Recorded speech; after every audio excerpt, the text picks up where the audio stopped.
Hello and welcome. मैं हूं ज्योति। आप देख रहे हैं चुनावी समर, जहां पर एक और ताजा अपडेट के साथ हम हाजिर हैं। दिल्ली हिंसा के लिए शिवसेना ने मोदी सरकार को ठहराया जिम्मेदार। दिल्ली हिंसा के लिए शिवसेना ने ठहराया मोदी सरकार को जिम्मेदार। जैसा कि हम जानते हैं कि 26 जनवरी को दिल्ली में कृषि कानूनों के खिलाफ निकली किसानों की ट्रैक्टर रैली के दौरान हिंसा देखने को मिली थी।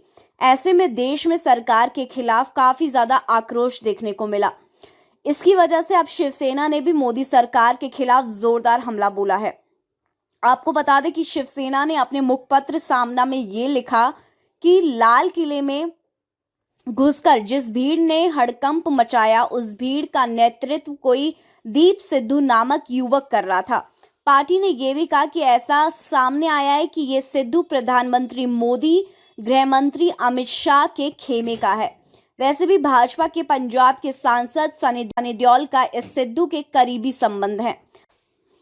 शिवसेना ने यह कहा कि राजेश टिकैत आदि किसान नेताओं का ये कहना है कि ये महाशय पिछले 2 महीनों से किसानों की भीड़ में घुसकर बगावत और अलगाववाद की बात कर रहे थे।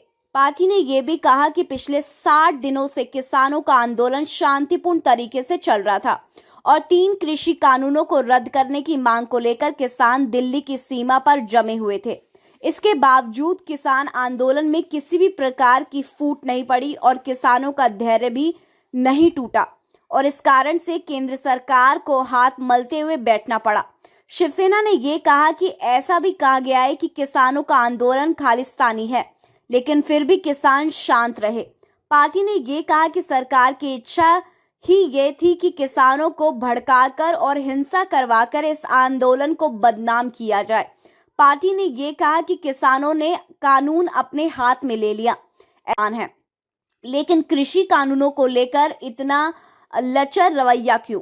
शिवसेना ने यह भी कहा कि किसान खुद की रोटी सब्जी बनाकर दिल्ली की सीमा पर खा रहे हैं और पंजाब के किसानों का यही स्वाभिमानी तेवर सरकार को बेचैन कर रहा है। पार्टी ने यह कहा कि पंजाब के किसान खालिस्तानी, आतंकवादी और देशद्रोही हैं। ऐसा आरोप लगना पंजाब को फिर एक बार अशांत करने के समान है और अगर पंजाब फिर से अशांत हुआ तो फिर ये देश के लिए अच्छा नहीं होगा। शिवसेना ने यह भी कहा कि राजेश टिकैत द्वारा किसानों से हाथ में लाठी लेने का आह्वान करते हुए वह देशद्रोही ठहरा दिए गए, लेकिन गोली मारो और खत्म करो जैसे भड़काऊ भाषण देने वाले संत आज मोदी मंत्रिमंडल में है।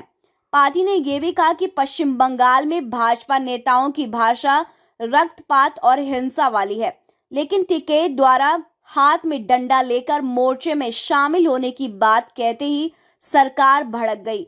इस तरह शिवसेना ने दिल्ली हिंसा के लिए सीधे तौर पर मोदी सरकार को दोषी ठहराया और पार्टी ने यह साफ साफ कहा कि किसानों से पहले भाजपा के उन नेताओं पर कार्रवाई होनी चाहिए जो खून खराबे की बातें करते हैं।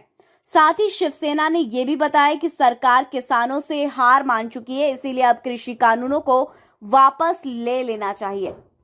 तो इस पर आपकी जो भी राय है आप प्लीज कमेंट सेक्शन में लिखें। Thank you so much. Keep watching today's for more news.